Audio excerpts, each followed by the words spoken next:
Hello, it's good to see you all again. This is Thinking Out Loud with Ian Currey. The past couple of weeks I've been flying a lot back and forth across the Atlantic. As well as a couple of trips to Amsterdam, I've also flown to London and Paris.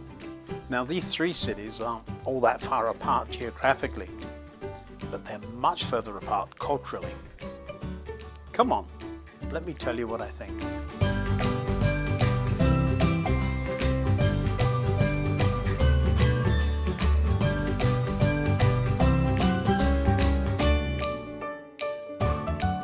Hello. When you think of a specific big city, what do you think about? Today I'm in Atlanta, and while I'm struggling to come up with an iconic structure, there are some things that Atlanta is famous for. I don't know who decides the top 10 things a city is famous for, but I did take a look and see what whoever does that kind of thing would list. Coca-Cola is on all of the lists I found. And actually there's even a surprisingly good museum here featuring the history of Coca-Cola. One thing that did surprise me was what was not on the list. Atlanta, after all, was the birthplace of Martin Luther King, and I would personally think he was rather more important than a fizzy drink. Although I'm sure, sadly, globally, Coke would be a better recognized name than Martin Luther King. It's interesting what each city is known for, isn't it?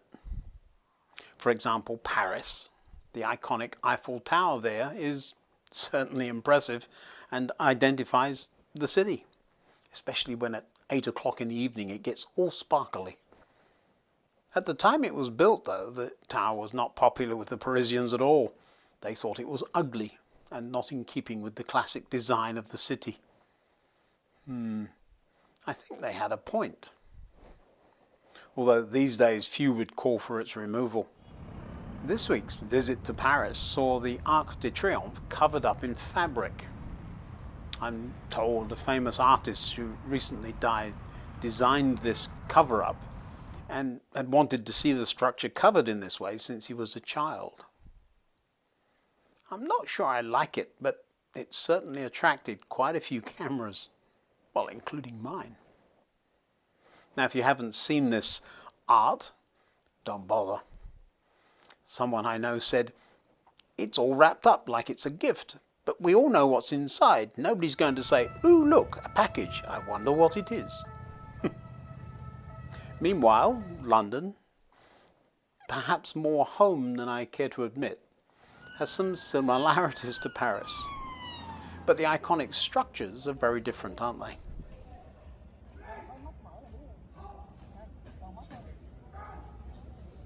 Tower Bridge, built at about the same time as the Eiffel Tower, is perhaps a similar iconic structure, but I think it's a little bit more useful, don't you?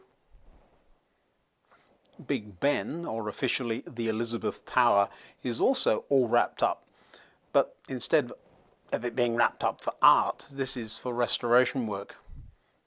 I, for one, like both of these structures unwrapped. Amsterdam? I suppose canals and boats. That's much more the thing that comes to mind there than anything else. Perhaps bicycles. Now, I have a lot of friends in all of these big cities, and sometimes I have to be careful when I tell people, oh, I've visited this place or that place, because my friends want to know why I didn't visit them. Of course, one reason is that since I'm working a flight in and out, usually we're only there for about a day or so that we can catch up on sleep and be ready to fly back to where we came from. But really, what makes cities or even countries so different? I often ask my co-workers, which city or country do you like visiting best? And the answers are always so very varied. When I press them, the response often gets down to the culture. We prefer how things are done in one place over another, and we enjoy being around these people rather than those people in a particular place. Now, instead of focusing on the differences between the people of these great cities, I like to think of the things that make us the same. People are funny things, aren't they? I suppose we love to be around each other, and yet sometimes we just can't get along.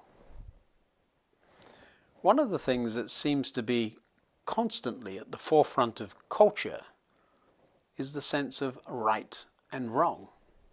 The way we do things from one place to another differs immensely, and sometimes it's just not right. For example, here in Atlanta, I wouldn't dream of asking someone for directions without first saying, "Hi, how are you?" And that would be the same in Paris. "Bonjour, monsieur." While in Amsterdam, or certainly London, I can probably just say "St. Paul's" and make it a question and have the local Londoner point and grunt in hopefully the right general direction. Social interaction is very different too. In London, riding the Underground, you can be really close to someone without acknowledging them at all. Personal space is all important. But we, the Brits, can always tell who the tourists are by the chatter going on the tube.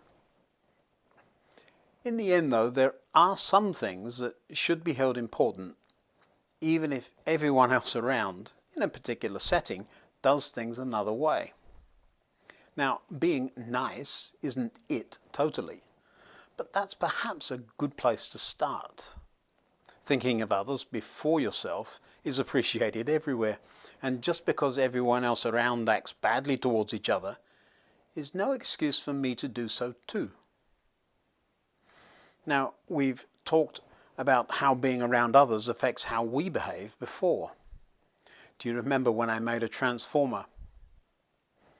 Paul has something to say about this in his letter to the Roman Christians. And these were living in a very weird culture where just about anything went as normal. Don't copy the behavior and customs of this world, but let God transform you into a new person by changing the way you think. Then you will learn to know God's will for you, which is good and pleasing and perfect. I must say that the deep history that exists in each of the cities I visited has a lot to do with how the culture of those cities has developed over the centuries. Perhaps it's not just the really big things that make a difference, but it could be the sum total of lots of little things too. Clearly, culture takes time to change, as does the way we interact with it. And just as Paul said, sometimes we have to be intentional about not doing things just because everyone else does them that way. By now you'll know I love trains, and the London Underground in particular. Now that was being built while the American Civil War was being fought. Can you imagine?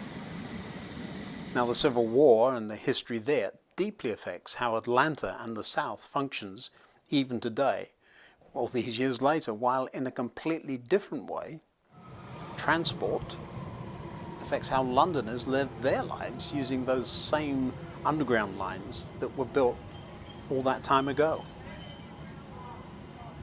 Intentionally deciding how we're going to react to culture and how we interact with those around us and how we treat others as better than ourselves is just the first step in the process Paul pleads with us in his letter 2,000 years ago to consider. Now, my flying for the next few weeks will be much more mundane, I'm sure. But nonetheless, I shall try and apply some of the things I've seen in my travels and reading to each situation I find myself. Treating others as human beings that are made in God's image is very important, and it's an ongoing lesson for us all, isn't it? Let's keep pressing on in that direction, while at the same time enjoying the diversity that comes along on our journey. What a wonderful variety of people God has in this strange world. since they are all created in His image, perhaps that's why God is so interesting to get to know. Until next time, goodbye.